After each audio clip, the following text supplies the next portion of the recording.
হ্যাঁ মেয়েরা, কেমন আছো তোমরা? আমি তোমাদের মারিয়া ম্যাডাম বলছি, ডিপার্টমেন্ট অফ ম্যাথমেটিক্স। আমি তোমাদের ভেক্টর জিওমেট্রি ক্লাসটা নিব, অ্যানালাইটিক অ্যান্ড ভেক্টর জিওমেট্রি। তোমাদের অনেক দিন পর আমি আসলাম তোমাদের সাথে অনেক দিন আমার ক্লাস নেওয়া হয়নি এই করোনার কারণে। তোমরা নিশ্চয়ই সবাই সুস্থ আছো। আজকে তোমাদের পরীক্ষা আমরা নিলাম, যেটা কি পরীক্ষা, ওই পরীক্ষা নিলাম তোমাদের যে ইন্টার্স পরীক্ষাটা নিলাম। হ্যাঁ, মোটামুটি তোমরা সবাই ভালো করেছো। এখন কতটুকু তোমরা মানে নিজে থেকে লিখছো, এটা যারা নিজে থেকে লিখছো তাদেরকে কংগ্রাচুলেশন, ভালো করেছো অনেক। কিন্তু যারা যদি কোনো রকম করে লিখে থাকো, তাহলে তোমাদের আমি বলবো যে এগুলো আরও ভালোভাবে প্র্যাকটিস করো, এগুলোই আসবে। আর আমি তোমাদের প্রথম 2 চ্যাপ্টার উপরে ইনকোর্স পরীক্ষা নিয়েছি। তোমরা ভালোই করেছো, মোটামুটি ভালো করেছো। আমি আজকে তোমাদের চ্যাপ্টার 3 নম্বর চ্যাপ্টার থেকে আমরা শুরু করতে যাচ্ছি, general equation of second degree. তো এখানে লিখে দিলে ভালো হবে, তাই না? Chapter 3, general equation of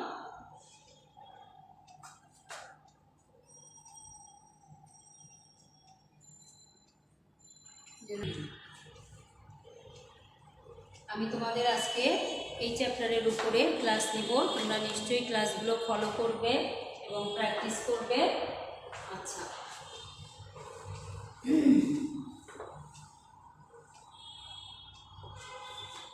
general equation of second degree হলো বাংলা যেটা আমরা বলি যে সাধারণ দ্বিঘাত সমীকরণ। আমাদের সাধারণ দ্বিঘাত সমীকরণ করতে যেয়ে আমরা প্রথমে যেটা বলবো যে সাধারণ দ্বিঘাত সমীকরণ, আমরা কোন সমীকরণটাকে সাধারণ দ্বিঘাত সমীকরণ বলবো। দেখো যে ax² plus 2hxy plus by² plus 2gx plus 2fy plus 3=0, এই সমীকরণটিকে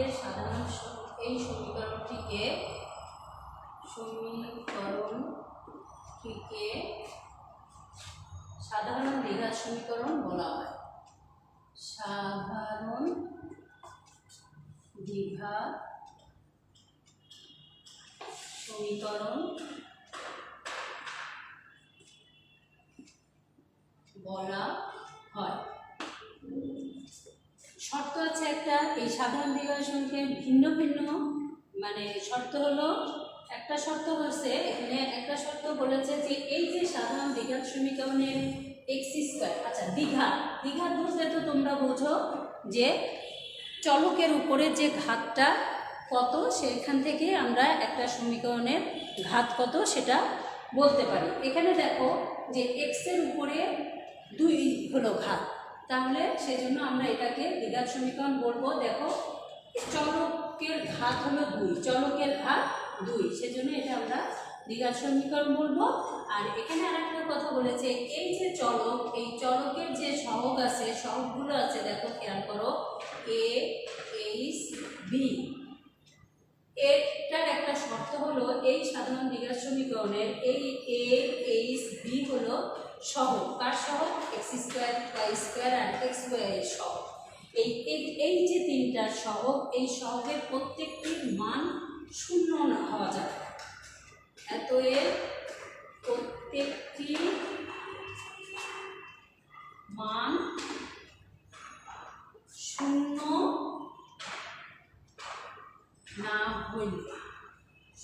না হলে তখন আমরা এই সমীকরণটাকে বলবো সাধারণ দ্বিঘাত সমীকরণ। সাধারণ দ্বিঘাত সমীকরণ। এখন আমাদের এই অধ্যায়ে যেটা আমাদেরকে, এই অধ্যায়ে যে জিনিসটা করতে হবে, আমরা মানে মূলত এই অধ্যায়ে আমাদের যে অঙ্কগুলো করতে হবে সেটা কি দেখাতে হবে। দেখাতে হবে যে এই যে সাধারণ দ্বিঘাত সমীকরণটা এক এক সময় বিভিন্ন শর্ত সাপেক্ষে এক একটা জিনিস প্রকাশ করে। কি জিনিস প্রকাশ করে? যে ভিন্ন ভিন্ন শর্ত সাপেক্ষে এই সাধারণ দ্বিঘাত সমীকরণটা কখনো যুগল সরলরেখা হয়, কখনো কণিক হয়, কখনো কি হয়, বৃত্ত হয়। তাহলে আমাদের সেই শর্তগুলো আগে জানতে হবে যে কি কি শর্ত সাপেক্ষে এই সমীকরণটা এক একটা জিনিস প্রকাশ করবে। কি জিনিস প্রকাশ করবে? কখনো এই সমীকরণটা যুগল সরলরেখা প্রকাশ করবে, কখনো এই সমীকরণটা কণিক প্রকাশ করবে, কখনো এই সমীকরণটা বৃত্ত প্রকাশ করবে। সেই শর্তগুলো আমাদের, সেই শর্তগুলো আগে জানতে হবে। এরপরে তোমার পরীক্ষায় একটা সমীকরণ দেয়া থাকবে, একটা দ্বিঘাত সমীকরণ দেয়া থাকবে, বলবে যে এই সমীকরণটা কি প্রকাশ করে। তুমি আগে সেই সমীকরণটা যে শর্ত আগে দেখবা, সেই শর্তে সে যেটা প্রকাশ করবে তুমি সেটাই আমি দেখাই দেব। আগে আমরা বলি যে শর্তগুলো শর্তগুলো কি কি দেখো। প্রথম শর্ত বলেছে যে এই যে 1 নম্বর, তোমরা হলো তিতাসের বইটা ফলো করবে। তিতাসের বইয়ে তোমরা দেখো, তিতাসের বইয়ে বলেছে যে সাধারণ দ্বিঘাত সমীকরণ, যে সমীকরণটা আমরা লিখলাম, এটা ভিন্ন ভিন্ন শর্ত সাপেক্ষে কখনো বৃত্ত, কখনো যুগল সরলরেখা, কখনো উপবৃত্ত, কখনো অধিবৃত্ত, কখনো পরাবৃত্ত প্রকাশ করে। আমরা সেই শর্তগুলো নিচে লিখছি। দেখো প্রথম যে শর্ত, প্রথম শর্ত বলেছে a সমান b আর h সমান যখন 0, তখন দ্বিঘাত সমীকরণটি বৃত্ত প্রকাশ করবে। তখন দ্বিঘাত সমীকরণটি কি প্রকাশ করবে? বৃত্ত প্রকাশ করবে। এবার শর্ত 2 দেখো, এই যে del equal to abc plus 2ach minus af square minus bg square minus ch square equal to 0। এই যে যখন আমরা এটা বের করবো ডেল সমান এত, তখন এটা প্রকাশ করবে হলো যুগল সরলরেখা। কি সরলরেখা? যুগল সরলরেখা। মানে যুগল সরলরেখা মানে হলো যে একই সাথে দুইটা রেখা, যুগল সরলরেখা যোগ। এবার 3 নাম্বারটা বলেছে যে ডেল সমান যদি 0 হয় আর a প্লাস b সমান যদি 0 হয়, তাহলে এটা বলবে লম্ব যুগল সরলরেখা, যে এরা যুগল সরলরেখাগুলো লম্বভাবে অবস্থিত। লম্ব যুগল সরলরেখা।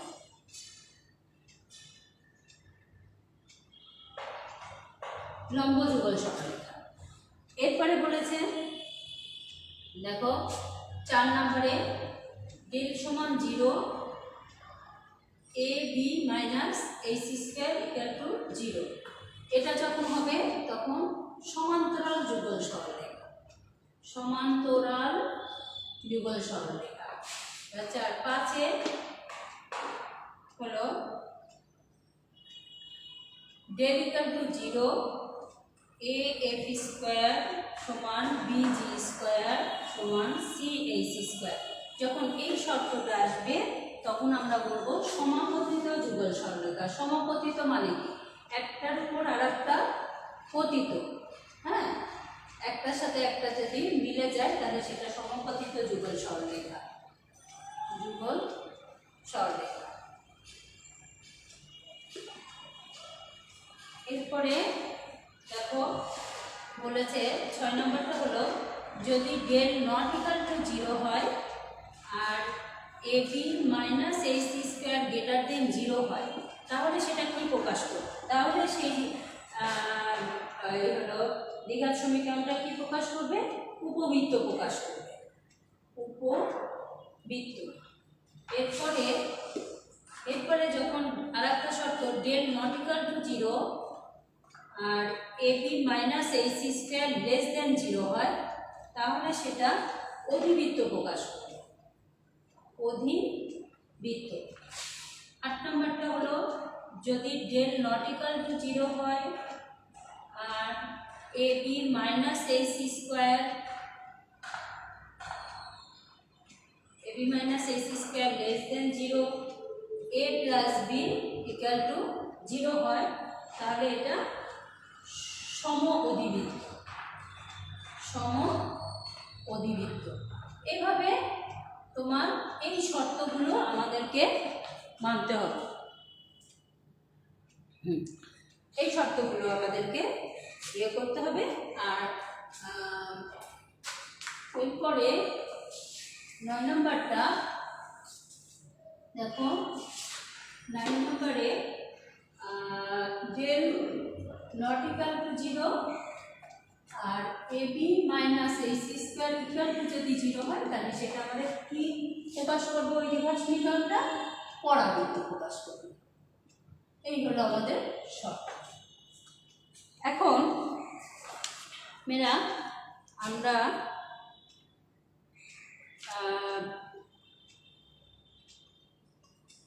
একটা জিনিস তোমাদের বলি, এই শর্তগুলো আমরা জানলাম।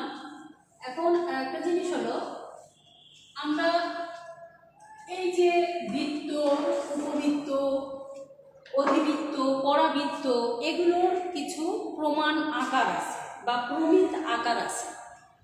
প্রমিত আকার মানে আমরা জানি যে একটা বৃত্তের সমীকরণ, দেখো মেয়েরা বৃত্তের সমীকরণ, বৃত্তের সমীকরণটা কি আমরা বলো তো দেখি। বৃত্তের সমীকরণটা হলো x square plus y square সমান a স্কোয়ার। এটা কখন? যখন কি ব্যাসার্ধ a বিশিষ্ট একটা বৃত্ত, ব্যাসার্ধ a বিশিষ্ট একটা বৃত্ত, এটা হলো বৃত্তের প্রমাণ আকার বা প্রমিত আকার। হ্যাঁ, এবার উপবৃত্ত, আমরা উপবৃত্তটা জানি। উপবৃত্তের সমীকরণটা তোমরা জানো। উপবৃত্তের সমীকরণ হলো x square by a square plus y square by b square সমান 1। এখন এইটা কখন হবে? এটার একটা শর্ত আছে যে এটা a গ্রেটার দেন b হবে। আর একটা হবে হলো x square by a square plus y square by b square সমান সমান 1। দুইটা শর্ত, দুইটা শর্তের ক্ষেত্রে এরকম, একটা a গ্রেটার দেন b হলে আর একটা a লেস দেন b হলে। তার দুইটার সমীকরণের চিত্রটা তোমরা নিশ্চয়ই জানো। প্রথম চিত্রটা এরকম, উপবৃত্তের যখন সেটা এইভাবে হয়, x অক্ষের সাথে হয়, তখন এটা তোমার a গ্রেটার দেন, আর যখন এইটা, তখন চিত্রটা হয় হলো y এর সাথে, তখন এই যে এইভাবে, তখন হয়ে যায় a লেস দেন b। এরপরে তোমরা এইভাবে প্রতিটা অধিবৃত্তের কি, অধিবৃত্তের সমীকরণটা কি, আমি এটা কেন তোমাদের এইটা সমীকরণগুলো লেখাচ্ছি আমি তোমাদের পরে বলছি। এখানে আমাদের একটা দ্বিঘাত সমীকরণ দেওয়া থাকবে, সেই দ্বিঘাত সমীকরণটাকে তোমার বৃত্ত, উপবৃত্ত, অধিবৃত্তে রূপান্তর করতে হবে। এই জন্য আমাদের এই বৃত্ত, উপবৃত্ত, অধিবৃত্ত, তারপরে পরাবৃত্ত এগুলোর আকারগুলো আমাদেরকে জেনে রাখতে হবে। অধিবৃত্তের সমীকরণটা x square divided by a square minus y square divided by b square সমান 1, বা y square by b square minus x square by a square সমান 1। এটা কেন? এটা দুইটা চিত্র, একটা x অক্ষের সাপেক্ষে আর একটা y অক্ষের সাপেক্ষে। এইভাবে আমরা প্রমিত আকারগুলো বের করব। একটা দ্বিঘাত সমীকরণকে বিভিন্ন বের, যেমন এগুলো বিভিন্ন, এগুলোকে তো কণিক বলে। বৃত্ত, উপবৃত্ত, অভিবৃত্ত এগুলোকে কি বলে? কণিক বলে। এই কণিকের সমীকরণের আকারে আমাকে দ্বিঘাত সমীকরণকে আনতে হবে। এই হলো এইটার আর একটা দুইটা জিনিস। একটা হলো সমীকরণটা কি সেটা, যেমন এই হলো যে, যেমন আমি তোমাদের কোশ্চেনটা বলি, যে বলেছে যে শর্তে সাধারণ দ্বিঘাত সমীকরণ কণিক প্রকাশ করে সেটা নির্ণয় করতে হবে। তাহলে সেটা নির্ণয় করতে গেলে আমরা জানি যে সাধারণ দ্বিঘাত সমীকরণ কি শর্তে, সেই শর্তগুলো তোমাদের আমি দেখিয়েছি, সেই শর্তগুলো দেখাইতে হবে। দেখালে আমরা বলবো যে এই দ্বিঘাত সমীকরণটা কণিক, এই দ্বিঘাত সমীকরণটা বৃত্ত না উপবৃত্ত না অধিবৃত্ত না যুগল সরলরেখা, এইভাবে আমাদের বের করতে হবে।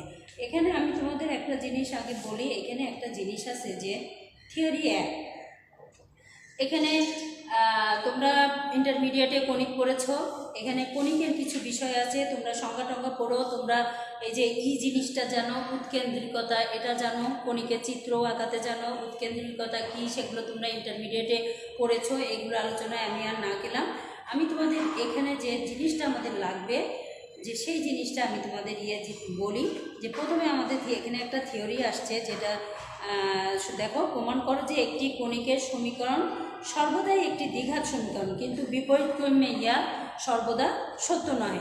এই যে বলেছে যে একটা কণিকের সমীকরণ সর্বদাই একটা দ্বিঘাত সমীকরণ। তুমি একটা জিনিস লক্ষ্য করো, তোমরা দেখো আমি যে সমীকরণের আমি যে বৃত্ত, উপবৃত্ত, অধিবৃত্ত, পরাবৃত্তের সমীকরণগুলো লিখেছি সবই দেখো মাত্রা 2, তার মানে কি এটা একটা দ্বিঘাত সমীকরণ। আর এটাই আমাদের প্রমাণ করতে হবে যে কণিকের সমীকরণ সর্বদাই দ্বিঘাত সমীকরণ, কিন্তু বিপরীত ক্রমে যে একটা দ্বিঘাত সমীকরণ যে সর্বসময় কণিক হবে তা নাও হতে পারে। কি হতে পারে? তাহলে কি বললাম যে কণিক সর্বদাই দ্বিঘাত সমীকরণ, কিন্তু একটা দ্বিঘাত সমীকরণ সে সবসময় যে কণিক হবে তা না, কারণ আমি বলেছি যে এটা একটা যুগল সরলরেখা প্রকাশ করতে পারে। আমি তোমাদের শর্ত দেখিয়েছি, কি দেখিয়েছি? শর্ততে আমি দেখিয়েছি যে এই শর্ত হলে এটা একটা যুগল সরলরেখা হবে। আর আমরা জানি যে সরলরেখা সর্বদাই কি একঘাত হয়, সরলরেখা সর্বদাই কয় ঘাত বিশিষ্ট? একঘাত বিশিষ্ট। সেজন্য বলেছে যে একটি কণিকের সমীকরণ সর্বদাই একটি দ্বিঘাত সমীকরণ, কিন্তু বিপরীত ক্রমে ইহা সর্বদা সত্য নয়। এইটা আমাদের প্রমাণ করতে হবে। তোমরা তোমাদের বইয়ের থিওরি 1-এ যাও, এটা প্রমাণ করতে গেলে আমাদেরকে যেটা করতে হবে যে এই যে কণিকের আমি তোমাদেরকে বলেছি যে তোমরা কণিক যখন ইন্টারমিডিয়েটে পড়েছো তখন তোমরা একটা চিত্র দেখছো, উৎকেন্দ্রিকতা বের করা, সেখানে তোমাদের দ্বিকাক্ষ এগুলো তোমরা সব পড়েছো। তাহলে আমি এখানে যেটা আছে দেখো, প্রুফটা দেখো তোমরা, আমি দেখাচ্ছি তোমাদেরকে।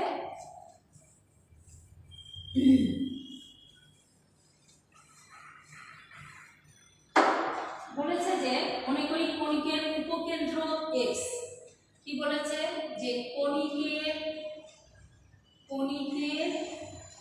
উপকেন্দ্র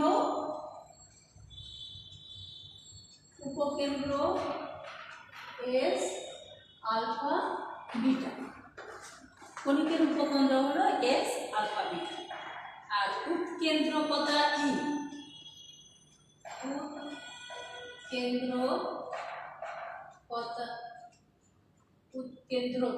উৎকেন্দ্রতা ই নিয়ামক এবি,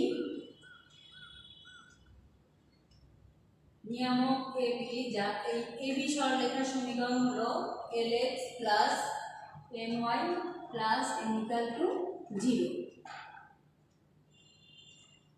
এই নিয়ামক যার সমীকরণ হলো Lx plus My plus n equal to 0, কণিকটির উপর যে কোনো একটা বিন্দু আমরা Pxy, কণিকটির উপর যে কোনো একটা বিন্দু, কণিকটির উপর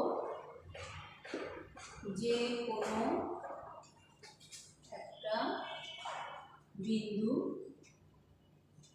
Pxy আমরা বিবেচনা করে ধরে নিলাম। আমরা এখন তোমরা দেখো যে যখন আমরা এই যে এইটা নির্ণয় করি তখন দ্বিকাক্ষ বলে,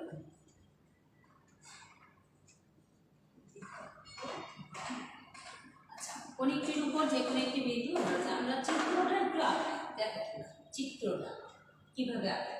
দেখো এটা একটা কণিক, বলেছে কণিকটির উপরে P একটা বিন্দু x,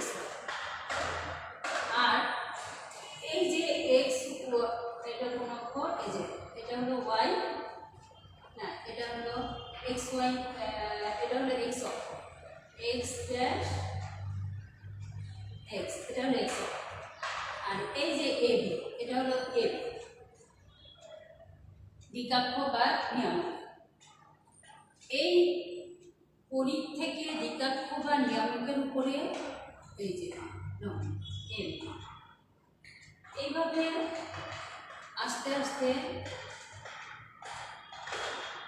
দেখো এখানে বিন্দুটা এইভাবে, আবার এটা হলো এস, ওই যে এটা হলো 0 বিন্দু যেটা অনেকটা এক্স অক্ষকে করেছে, এটা হলো এল ড্যাশ,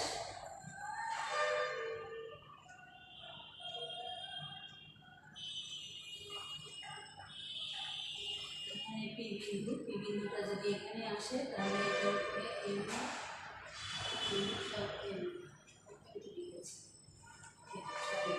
পি বিন্দু থেকে নিয়ামকের উপরে লম্ব।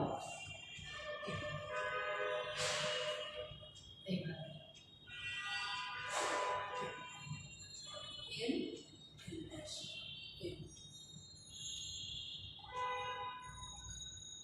এটা হলো এস। এস কি বলেছি? উপকেন্দ্র। কার উপকেন্দ্র? কণিকের। কণিকের উপকেন্দ্র হলো এক্স। এই এস এর মধ্য দিয়ে এল এল ড্যাশ লম্ব টেনেছি, হ্যাঁ, আর এটা হলো 0, হ্যাঁ। এখন দেখো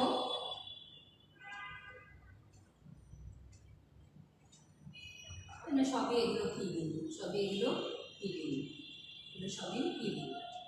এখন দেখো, এখন একটা বিষয় হলো যে আমরা কি বের করতে চাচ্ছি। আমরা বের করতে চাচ্ছি হলো ওই যে পি বিন্দু, কণিকটির উপরে আমরা যে পি বিন্দুটা নিয়েছি এক্স ওয়াই, এই পি বিন্দু হইতে দ্বিকাক্ষ এবি এর উপর, দ্বিকাক্ষ বা নিয়ামকের উপর লম্ব দূরত্ব যদি পি এম হয়, পি এম,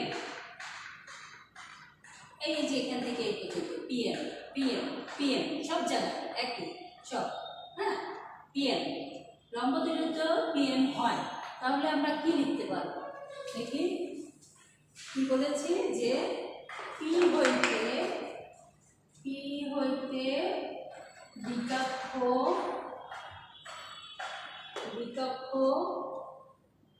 এবি এর উপর লম্ব দূরত্ব হলো পিএম। এই পিএম সমান কি? দূরত্ব পিএম হইলে পিএম সমান কি লিখবো আমরা? লম্ব দূরত্বের সূত্র কি? আগে এই যে এবি এর উপর, এই এবি রেখার সমীকরণ আমরা বলেছি কি?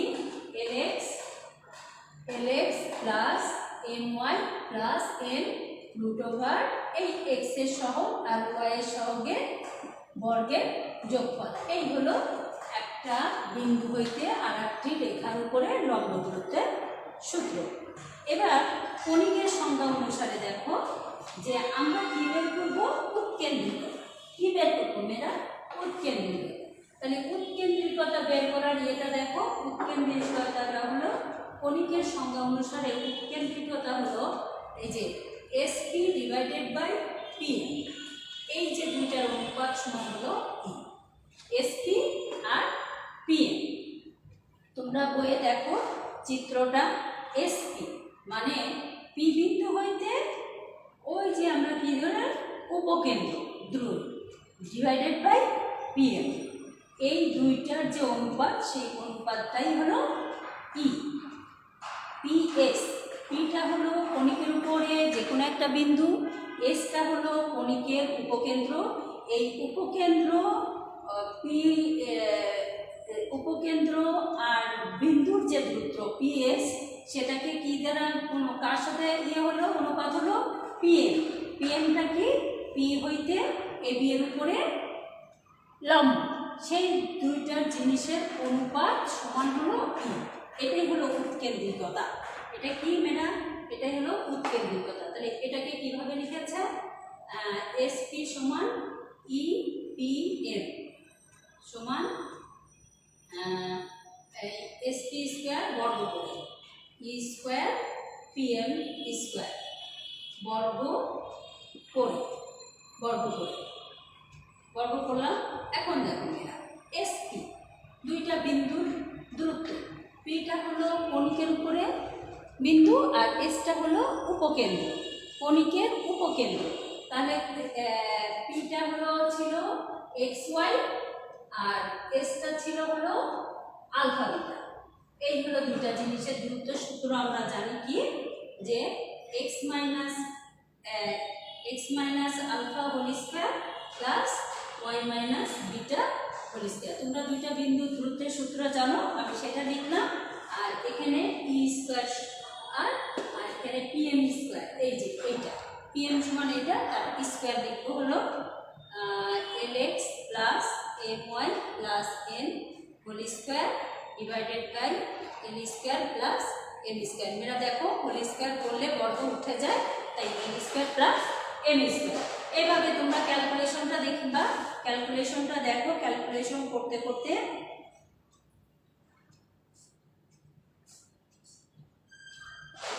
দেখো ক্যালকুলেশনে এইটার সাথে কি হয়ে যাবে, গুণে যাবে। আমি এই দুটো ভাঙিয়ে দিলাম, এই দুটো ভাঙালে কি আসে মেয়েরা দেখো, আগে l square plus m square লিখে নিই, এরপরে আসে হলো x square plus y square minus 2 alpha x minus 2 beta y plus alpha square plus beta square. এই যে x minus alpha whole square plus y minus beta whole square আমরা ভাঙালাম, ভাঙে এটা পেলাম। আর এই l square plus m square এর সাথে গুণ করে দিলাম, গুণ করে দেওয়ার পরে এই পাশে সমান চিহ্নের এই পাশে থাকবে কি ই স্কয়ার, আর এল এক্স প্লাস এই পাশে আসে m y plus n whole square. এরপরে তোমরা এটা ক্যালকুলেশনটা বইয়ে করে দেওয়া আছে, তারপর আমি তোমাদের দেখাচ্ছি। দেখো এখন ইজি ক্যালকুলেশন। এখন আমাদের কাজ হবে এক্স স্কয়ারের সহগ, ওয়াই স্কয়ারের সহগ এবং এক্স ওয়াই এর সহগ এবং ধ্রুব সংখ্যাগুলো এখানে আলাদা করা।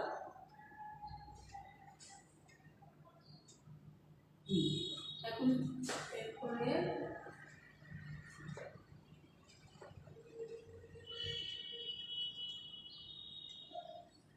ক্যালকুলেশন করতে গেলে অনেক বড় হয়ে যাবে।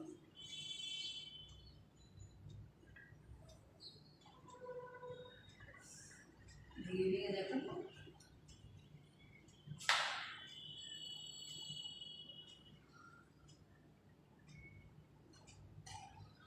দেখাই দিই, তাই না? আগে এল স্কয়ার দিয়ে গুণ করে দিই, l square x square plus l square y square minus 2 l alpha x minus 2 beta l y plus alpha square l square plus l square beta square. অনেক বড় হবে সেটা, প্লাস এবারে এম স্কয়ার দিয়ে গুণ, এম স্কয়ার এক্স স্কয়ার, একবার এল square দিয়ে গুণ, একবার এম স্কয়ার দিয়ে গুণ, m square y square minus 2 m square l square alpha, আর পরেরটা 2 এল স্কয়ার বিটা। এবার 2 m square alpha x minus 2 m square beta y plus m square alpha square plus m square beta square.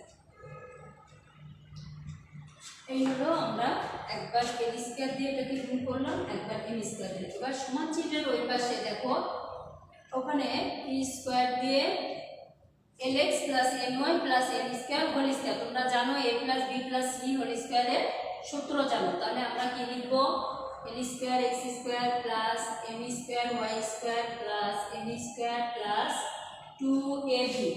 2ab হলো l m x y, 2bc 2m n y প্লাস 2ca না 2nlx। এই হলো আমরা গুণ করলাম।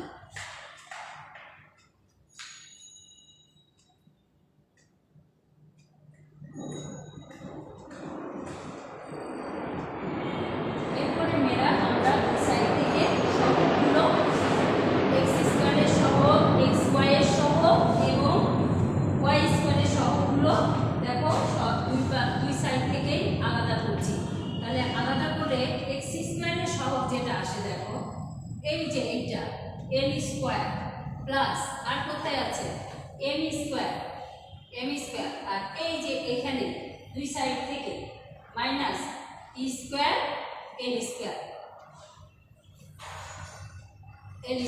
এটা এই পাশে সমান চিহ্নের এই পাশে নিয়ে আসলে এটা মাইনাস হয়ে যায়, সেই জন্য এটা এখানে মাইনাস।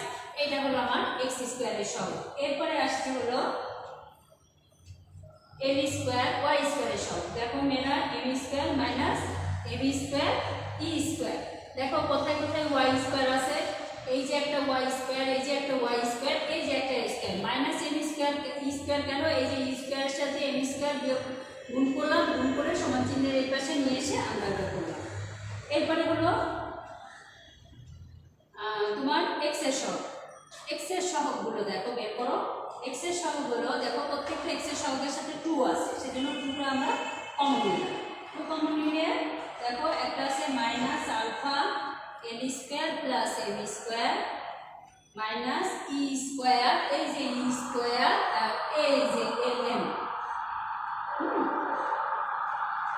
কমন নিচ্ছি আমরা হলো এক্স, মেয়েরা আমরা কমন নিচ্ছি এক্স, উভয় পক্ষ থেকে কমন নিচ্ছি হলো এক্স। তাহলে দেখো minus alpha l square plus m square minus e square l n. দেখো মেয়েরা সাথে এক্স কোথায় কোথায় আছে, এইখানটায় দেখো 2 এল স্কোয়ার আলফা, এটা একটা মাইনাস, তারপরে 2 এম স্কোয়ার আলফা, এটা একটা, এই কারণে মাইনাসটা কমন নিয়েছি, 2টা কমন নিয়েছি। আর এই যে m square alpha m square alpha, সেজন্য আলফা কমন নিয়েছি, এই দুইটা। আর এই পাশে সমান চিহ্নের এই পাশে আছে ই স্কোয়ার এই যে 2 এম এল, সেজন্য 2টা সবার প্রথমে কমন। ঠিক একই রকম ভাবে ওয়াই এর বেলায়ও ঠিক 2 এরকম কমন হবে, মাইনাস বিটা হবে এল স্কোয়ার প্লাস এম স্কোয়ার হবে মাইনাস ই বি স্কোয়ার, কি হবে বলো তো এম এন। এইটা হলো আমার ওয়াই এর সহগ। আমরা দুইটা পক্ষ থেকে x square y square x y এবং এক্স ওয়াই এবং ধ্রুব সংখ্যা নিয়ে আমরা এটা ছাড়াবো। এরপরে আমরা নিব হলো এক্স ওয়াই। দেখো মেয়েরা দেখো একটা এক্স ওয়াই আছে 2 l m e square x y, এই দেখো এক্স ওয়াই। মেয়েরা একটা জিনিস খেয়াল করো, সমান চিহ্নের প্রথমে যেটা ছিল সেখানে কোনো এক্স ওয়াই নেই, কোথায় আছে সমান চিহ্নের পরে ই স্কোয়ারের সাথে আছে, সেজন্য আমরা এটা এই পাশে নিয়ে আসলাম, নিয়ে এসে মাইনাস 2l m ই স্কোয়ার এক্স ওয়াই, এর সাথে থাকবে ধ্রুব সংখ্যা কোনগুলো দেখো এক্স ওয়াই বাদে যেগুলো, এই যে ধ্রুব সংখ্যা এটা, হ্যাঁ মেয়েরা, আর ধ্রুব সংখ্যা হলো এম স্কোয়ার। এই তিনটা হলো আমার ধ্রুব সংখ্যা। তাহলে ধ্রুব সংখ্যাগুলো আমরা আলাদা করি, ধ্রুব সংখ্যাগুলো আলাদা করলে m square plus m square into alpha square plus beta square minus e square n square, এইগুলো হলো আমাদের ধ্রুব সংখ্যা ইকুয়াল টু 0। আমরা এই যে দুই সাইড এই ইকুয়েশনটাকে আমরা কি করলাম, একটা জেনারেল সেকেন্ড ডিগ্রি ইকুয়েশনের আকারে লিখলাম। জেনারেল সেকেন্ড ডিগ্রি ইকুয়েশন তোমরা জানো যে এক্স স্কোয়ার থাকবে, ওয়াই স্কোয়ার থাকবে, এক্স থাকবে, ওয়াই থাকবে, এক্স ওয়াই থাকবে এবং ধ্রুব সংখ্যা থাকবে। আমরা এই পুরো ইকুয়েশনটাকে আমরা একটা জেনারেল সেকেন্ড ডিগ্রি ইকুয়েশনে তৈরি করে নিয়ে আসলাম। এখন দেখো আমরা এগুলোকে কি করব, তাহলে এটার আকারটা কেমন হলো, আমরা প্রথমেই তোমাদের একটা জেনারেল সেকেন্ড ডিগ্রি ইকুয়েশন দেখিয়েছি, আকারটা কিরকম হলো, আকারটা হলো এমন হলো mx square plus 2xy plus by square plus 2gx plus 2fy plus c equal to 0। মেরা খেয়াল করো, ঠিক এই যে সমীকরণটা এই যে আমরা আকারে সাজিয়েছি সেটা এই জেনারেল সেকেন্ড ডিগ্রি ইকুয়েশনে তৈরি হয়ে গেল। এখানে জেনারেল সেকেন্ড ডিগ্রি ইকুয়েশনে x স্কয়ারের সহগ a, আমরা এখানে a সমান কত পেলাম, আমরা এখানে a সমান পেলাম l square plus m square minus e square. দেখো মেরা এখানে প্রত্যেকটা তোমরা বইয়ে খেয়াল করবে, প্রত্যেকটা তোমরা বই ফলো করবে, আমি আর লিখলাম না, এ সমান কত পেলাম, বি সমান কত পেলাম, সি সমান কত পেলাম, এফ জি এইচ সব এখানে দেয়া আছে। তাহলে এটা কি হলো যে কণিকের একটা সমীকরণ, কণিকের সমীকরণ সর্বদাই একটা দ্বিঘাত সমীকরণে আসে। কেন এটা কণিকের একটা সমীকরণ? কারণ প্রথমেই আমরা কণিক দিয়ে শুরু করেছি। আমরা একটা কণিক নিয়েছি, চিত্র তোমাদের দেখিয়েছি, কণিক নিয়েছি, কণিকের ছবি আঁকিয়েছি, সেখান থেকে আমরা উৎকেন্দ্রিকতা বের করে আমরা একটা কণিকের সমীকরণকে একটা দ্বিঘাত সমীকরণের আকারে কী করলাম, প্রকাশ করলাম। আর আমাদের বিপরীত ক্রমে কী ছিল, যে বিপরীত ক্রমে দেখাতে হবে যে দ্বিঘাত সমীকরণ সবসময় যে কণিক হবে এটা না। তাহলে দ্বিঘাত সমীকরণ সবসময় কণিক হবে না, এটার প্রমাণটাও এখানে একটু বলতে হবে। তাহলে সেটাই তুমি লক্ষ্য করো, সেটা একটু বলি। শেষে আছে তোমাদের বইয়ে যে সমীকরণটি, এই যে এখানে একটা সমীকরণ দিয়ে আছে। কি সমীকরণ দিয়ে আছে? বলেছে যে x square plus 6xy plus 9y square plus 4x plus 12y minus 5 equal to 0। শামিল শামিল শামিল শামিল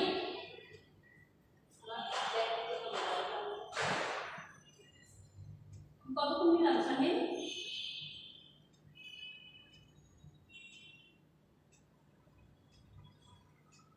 কতক্ষণ নিলাম?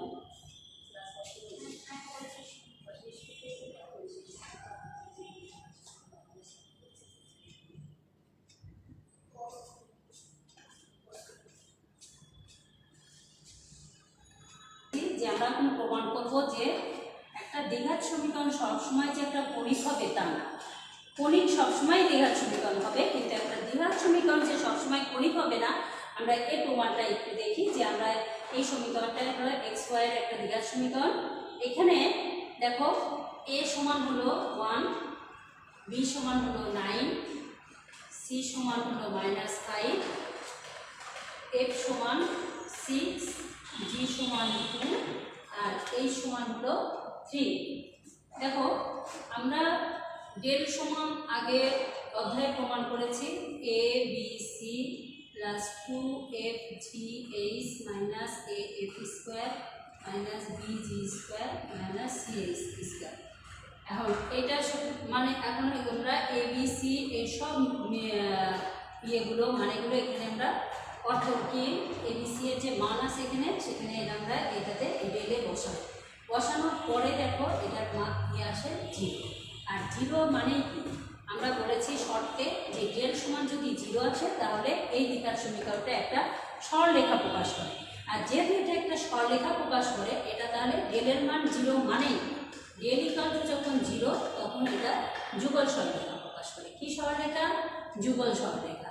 তাহলে যুগল সরলরেখা যদি প্রকাশ করে তাহলে আমরা এটাকে বলতে পারবো যে এই সমীকরণটা একটা যুগল সরলরেখা প্রকাশ করছে। তাহলে সমীকরণটা একটা কণিক নয়, সমীকরণটা একটা কি কণিক নয়। এ কারণেই এখানে বলেছে যে একটা দ্বিঘাত সমীকরণ, আমাদের এই থিওরি একটা প্রমাণই এই যে একটা দ্বিঘাত সমীকরণ সর্বদাই হলো কণিক।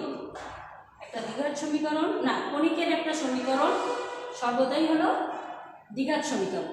কিন্তু একটা দ্বিঘাত সমীকরণ সেটা কি হবে না, সবসময়ের জন্য কি হবে না, একটা দ্বিঘাত সমীকরণ সবসময়ের জন্য কণিক হবে না, সেটা একটা সরলরেখাও আসতে পারে।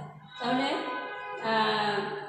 আমরা এখানে এটা দেখলাম যে এটা একটা কণিকের সমীকরণ না, আমরা এটা শর্ত অনুযায়ী এটা একটা পেলাম সরলরেখা। অতএব তাহলে কণিকের সমীকরণ সর্বদাই একটা দ্বিঘাত সমীকরণ, কিন্তু দ্বিঘাত সমীকরণ সবসময় ওটা কণিকের সমীকরণ নাও হতে পারে। তাহলে মেয়েরা আজকে এই পর্যন্তই থাক। আমরা পরবর্তী ফার্স্ট লেকচার আজকে এই পর্যন্ত থাকবে। আমরা পরবর্তীতে তোমরা একটু দেখবা যে এই দেখো এখানে থিওরি 2 আছে, যে শর্তে সাধারণ দ্বিঘাত সমীকরণ কণিক প্রকাশ করে তাহা নির্ণয় করো। আমরা ওইটা দেখব যে কিভাবে একটা সাধারণ দ্বিঘাত সমীকরণ কণিক প্রকাশ করে। তাহলে এই পর্যন্তই থাক, এরপরে আমরা অঙ্কে যাব, অন্যান্য থিওরিতে যাব। আল্লাহ হাফেজ।